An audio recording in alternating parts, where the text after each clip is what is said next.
انسانی رہنمائی کے لیے انبیاء کرام بھیجے گئے، جنہیں اللہ تعالیٰ نے وحی کا وہ علم عطا کیا جو انسان محض اپنے حواس اور عقل کے ذریعہ سے حاصل نہیں کر سکتا۔ انبیاء کرام نے اس علم کو صرف انسانوں تک پہنچایا ہی نہیں بلکہ اس کے مطابق سب سے پہلے خود عمل کر کے دکھایا۔ اس سلسلہ نبوت اور رسالت کی آخری کڑی محمد رسول اللہ صلی اللہ علیہ وآلہ وسلم ہیں، جن کی امتیازی خصوصیت یہ ہے کہ آپ صلی اللہ علیہ وآلہ وسلم کو قیامت تک پوری انسانیت کے لیے معلم بنا کر بھیجا گیا ہے۔ علم عربی زبان کا لفظ ہے جس کا معنی ہے جان لینا، سمجھ لینا، ادراک کرنا، یقین کرنا۔ اسی سے تعلیم کا لفظ نکلا ہے جس کا معنی ہے سکھانا، تعلیم دینا، اور سکھانے والے کو معلم کہا جاتا ہے۔ لفظ تعلم بھی اسی سے لیا گیا جس کا معنی ہے سیکھنا، اور سیکھنے والے کو متعلم کہا جاتا ہے۔ فلاسفہ کے نزدیک علم نام ہے کسی چیز کی شکل و صورت کا عقل میں آنا۔ متکلمین یعنی مفکرین اسلام نے علم کی مختلف تعریفیں کی ہیں، جن میں سے زیادہ مشہور علم ایک صفت ہے جس کے ذریعہ سے خوب واضح اور ظاہر ہو جاتی ہے وہ چیز جو قابل ذکر ہو، یعنی جس کو ذکر کیا جا سکتا ہو، چاہے وہ چیز موجود ہو یا وہ غیر موجود ہو، ممکن ہو یا ناممکن ہو، مفرد ہو یا مرکب ہو۔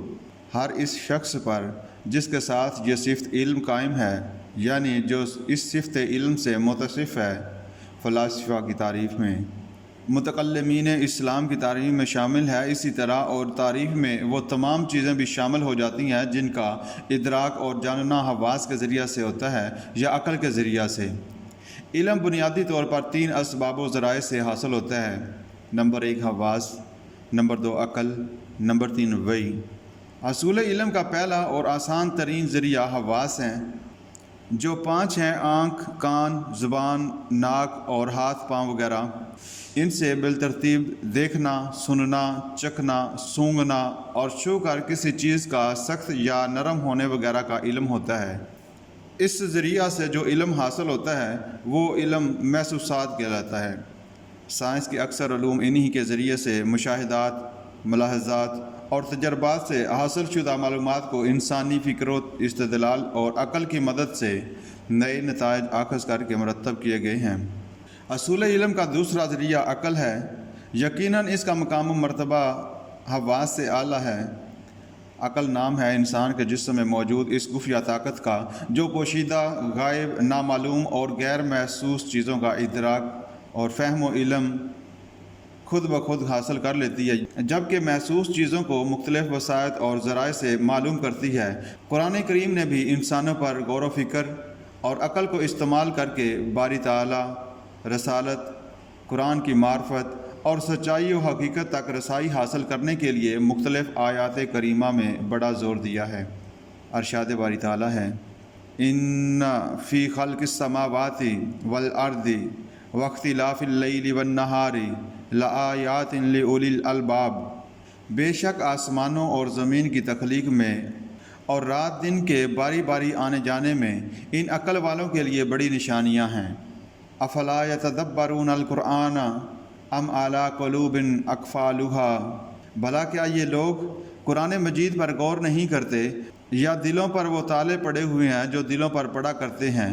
فلاسفہ اور سائنسدانوں کی ایک کثیر تعداد حواس اور عقل کے علاوہ کسی دیگر ذریعہ علم کی قائل نہیں ہے، لیکن یہ ایک ناقابل تردید حقیقت ہے کہ انسان مادی اور عقلی علوم میں جتنا بھی ترقی کر لے پھر بھی ان میں غلطی کا امکان اور احتمال باقی رہتا ہے، جس کا واضح ثبوت آئے دن کے وہ نئے نئے اکتشافات ہیں جو سابقہ نظریات اور تجربات کی نفی کرتے ہیں۔ حصول علم کا تیسرا اور یقینی ذریعہ وہی ہے، یعنی اللہ تعالیٰ کی عطا ہے۔ اس میں انسان کی محنت اور کاوش کا کوئی دخل نہیں ہے، اور نہ ہی انسان اس کا ادراک کسی طرح خود کر سکتا ہے۔ علم اور یقین کی اس حقیقت کو نہ انسان تول سکتا ہے، نہ ناپ سکتا ہے، اور نہ اپنے علم کے اسباب و ذرائع، حواس اور عقل میں سے کوئی ذریعہ استعمال کر کے اس کو حاصل کر سکتا ہے۔ اصول علم کا یہ ذریعہ پیغمبروں کے ساتھ مخصوص ہے۔ اس میں خود خالق کائنات انسانوں میں سے کچھ کو منتخب کر کے اس وحی کے ذریعہ سے ان کی تعلیم و تربیت کا انتظام فرماتے ہیں، جو انبیاء و رسل علیہ السلام کہلاتے ہیں۔ ارشاد باری تعالیٰ ہے، اللہ یصطفی من الملائکۃ رسلا ومن الناس ان اللہ سمیع بصیر۔ اللہ تعالیٰ فرشتوں میں سے بھی اپنا پیغام پہنچانے والے منتخب کرتا ہے، اور انسانوں میں سے بھی یقیناً اللہ تعالیٰ ہر بات سنتا، ہر چیز دیکھتا ہے۔ وحی کا الگ بھی معنی پوشیدہ طور پر کسی بات کی خبر دینا یا جلدی سے اشارہ کرنا، اور شریعت کی اصطلاح میں انبیاء اور رسل علیہ السلام پر اللہ تعالیٰ کی طرف سے مخصوص غیبی طریقے سے نازل ہونے والے کلام کو وحی کہا جاتا ہے۔ یہ کلام کبھی ذات باری تعالیٰ خود بلا کسی واسطے سے فرماتے ہیں لیکن نظر نہیں آتے، جیسے حضرت موسیٰ علیہ السلام سے کوئی طور پر فرمایا۔ کبھی نبی کے دل میں بات ڈال دیتے ہیں یا ان کو خواب میں دکھا دیتے ہیں۔ ان دونوں صورتوں میں فرشتہ نازل نہیں ہوتا۔ کبھی فرشتہ جبرائیل امین اپنی اصل شکل میں وحی لاتے ہیں، کبھی متعلقاً فرشتے کی صورت میں وحی لاتے ہیں، یعنی جبرائیل اپنی اصل شکل و صورت میں نہیں ہوتے۔ کبھی جبرائیل انسانی شکل میں وحی لاتے ہیں۔ یہ کل 5 صورتیں اور طریقے ہیں جن پر وحی نازل ہوتی ہے۔ انسان طبی اور فطری طور پر اس بات کی شدید خواہش رکھتا ہے کہ اسے ایک ایسا عظیم معلم اور رہبر و رہنما میسر ہو جو ان سوالوں کا اسے صحیح جواب دے اور اس کے حواس اور عقل سے اوجھل غیبی حقیقتوں کے بارے میں صحیح معلومات اور اسے اس کائنات میں زندگی گزارنے کے لیے صحیح رہنمائی، ہدایات اور دستور فراہم کرے۔ اس عظیم معلم، پیغمبر اور برتر و رہنما کا نام نبی و رسول ہے، اور اسی دستور حیات کا نام وحی ہے۔ آج جدید سائنس نے یہ ثابت کر دیا کہ انسان کی صلاحیتیں اور اس کا علم محدود ہے اور تا ابد محدود رہے گا، اس لیے وہ حقیقت کا کلی ادراک نہیں کر سکتا، کیونکہ انسان سائنسی وسائل و آلات سے جتنی اس کائنات کی کھوج لگاتا ہے، اس پر یہ حقیقت اور زیادہ واضح طور پر ظاہر ہوتی ہے کہ یہ کائنات انتہائی پیچیدہ ہے اور انسان کا محدود ذہن و علم اس کا مکمل طور پر احاطہ نہیں کر سکتا۔ اللہ تعالیٰ نے انسان کی روحانی اور آخروی ضرورتوں کو پورا کرنے کے لیے وحی نازل فرمائی اور اس کے آغاز و انجام اور مقصد زندگی سے آگاہ کیا۔ زمین پر آنے اور بسنے والے سب سے پہلے انسان حضرت آدم علیہ السلام اللہ تعالیٰ کی عطا کردہ اس ہدایت اور علم سے سرفراز تھے، اور قیامت تک ان کی آنے والی اولاد کے لیے بھی اللہ تعالیٰ نے فیصلہ صادر فرما دیا کہ ان کے پاس یہ وحی اور ہدایات انبیاء علیہ السلام کے ذریعے سے مسلسل آتی رہے گی۔ ارشاد ربانی ہے، فَإِمَّا يَأْتِيَنَّكُم مِّنِّي هُدًى فَمَن تَبِعَ هُدَايَ فَلَا خَوْفٌ عَلَيْهِمْ وَلَا هُمْ يَحْزَنُونَ۔ پھر اگر تمہارے پاس میری طرف سے کوئی ہدایت آئی تو جنہوں نے میری ہدایت کی پیروی کی، پس ان کے لیے نہ کوئی خوف اور ڈر ہوگا اور نہ ہی وہ غم زدہ ہوں گے۔ انسان اس کائنات میں اللہ تعالیٰ کی دی ہوئی نعمتوں سے فائدہ اٹھانے کے لیے جس طرح پہلی قسم حواس اور دوسری قسم عقل کے علم کا محتاج ہے، اسی طرح وہ تیسری قسم کے علم یعنی وحی سے بھی کسی طور پر بے نیاز نہیں ہو سکتا، کیونکہ اس علم وحی پر انسان کی ابدی سعادت، خوش نصیبی یا شقاوت بدبختی کا دار و مدار ہے۔ اس علم پر ایمان لاتے ہوئے اس کے مطابق زندگی بسر کرنے میں اس کی کامیابی ہے، اور اس علم کے انکار اور اس سے بے نیازی اختیار کرنے میں اس کا خسارہ اور ناکامی ہے۔ ارشاد باری تعالیٰ ہے، ان الانسان لفی خسر الا الذین آمنوا وعملوا الصالحات۔ بے شک انسان خسارے میں ہے سوائے ان لوگوں کے جو ایمان لائے اور نیک عمل کیے۔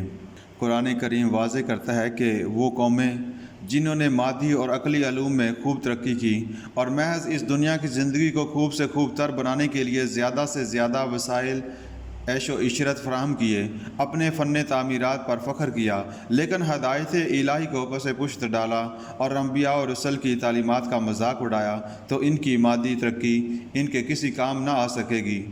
ایسی قومیں بلاخر اللہ تعالیٰ کے غضب کا شکار ہو کر نیست و نابود ہو گئیں۔ علم کا سرچشمہ اللہ تعالیٰ کی ذات ہے جس نے اس کائنات کو بنایا اور اس میں انسان کو پیدا کیا۔ وہی کل کائنات کی حقیقتوں اور انسان کی فطرت کا علم رکھتا ہے۔ ارشاد باری تعالیٰ ہے، واسع ربی کل شیء علما، میرے رب کا علم ہر چیز پر چھایا ہوا ہے۔ اسی طرح اللہ تعالیٰ نے سورۃ یاسین میں فرمایا، بلا وہو الخلاق العلیم، ہاں کیوں نہیں وہی خالق پیدا کرنے والا جاننے والا ہے۔ انسان کے پاس جس قدر علم ہے وہ اللہ تعالیٰ کا ہی دیا ہوا ہے۔ خالق کائنات کا انسان پر یہ عظیم احسان ہے کہ اس نے اسے علم کی دولت سے نوازا، اور اسی علم کی بنیاد پر فرشتوں کو انسان کے حضور جھکنے کا حکم دیا۔ ارشاد باری تعالیٰ ہے، وَعَلَّمَ آدَمَ الْأَسْمَاءَ كُلَّهَا ثُمَّ عَرَضَهُمْ عَلَى الْمَلَائِكَةِ فَقَالَ أَنبِئُونِي بِأَسْمَاءِ هَؤُلَاءِ إِن كُنتُمْ صَادِقِينَ قَالُوا سُبْحَانَكَ لَا عِلْمَ لَنَا إِلَّا مَا عَلَّمْتَنَا إِنَّكَ أَنْتَ الْعَلِيمُ الْحَكِيمُ۔ اور اس نے آدم کو سارے نام سکھائے، پھر انہوں نے فرشتوں کے سامنے پیش کیا اور فرمایا، مجھے ان چیزوں کے نام بتاؤ اگر سچے ہو۔ انہوں نے عرض کیا، نقص سے پاک تو آپ ہی کی ذات ہے، ہم تو بس اتنا ہی علم رکھتے ہیں جتنا آپ نے ہمیں سکھایا ہے، حقیقت میں آپ ہی سب کچھ جاننے والے اور حکمت والے ہیں۔